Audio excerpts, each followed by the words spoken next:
मेहर लॻ ॻोठ थेबा जे फरमान अली चांडियो मुबैना इल्ज़ाम लॻाईंदे चयो आहे त कुझु ॾींहं अॻु आऊं कराची जे बल्दिया वारे इलाइक़े में रेड़ो हलाए मज़दूरी करे रहियो हुअसि त ॻोठ थेबा जे ज़ाहिद चांडियो ॿिनि नामालूम हथियारबंदनि सां गॾु मूंखे हथियारनि जे ज़ोर ते अगवा करे मुंहिंजियूं अखियूं ॿधी नामालूम जाइ ते मूंखे बंदि करे छॾियो हुयो ऐं जॾहिं मुंहिंजे वालिद अली नवाज़ चांडियो मुंहिंजी गुमशुदगी जी प्रेस कॉन्फ्रेंस कंदे चयो त मूंखे CIA इंचार्ज सजावल क़ुर्बान कमराणी खां बेगुम कयो आहे त अहिड़ा मीडिया बयान खां पोइ मूंखे जवाबदार कराची में छॾे ॾिनो ऐं जॾहिं त संदसि वालिद अली नवाज़ चांडियो पंहिंजे बयान खे चयो त असांजे ॻोठ जे ज़ाहिद चांडियो ऐं राशिद चांडियो जा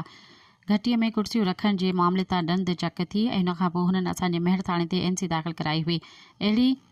NC खां पोइ SHO क़ुर्बान कमराणी मुंहिंजे पुटु फरमान चांडियो खे खणी गुम करे छॾियो आहे। असां अहिड़ी कोर्ट में SHO ख़िलाफ़ु दरख़्वास्त दाख़िल कराई आहे जंहिंखां पोइ SHO जा माण्हू असां ॾे आया ऐं असां इहो मामिलो ख़तमु करे छॾियो हो। जॾहिं त हू हाणे अहिड़ो केस दाख़िल करण लाइ थाणे ते वञा पियो त उमेद त पुलिस मूं सां इंसाफ़ कंदी। सब्सक्राइब कयो अवामी न्यूज़ HD खे ऐं ताज़ा तरीन ख़बरुनि लाइ ॾिसंदा रहो अवामी न्यूज़ HD।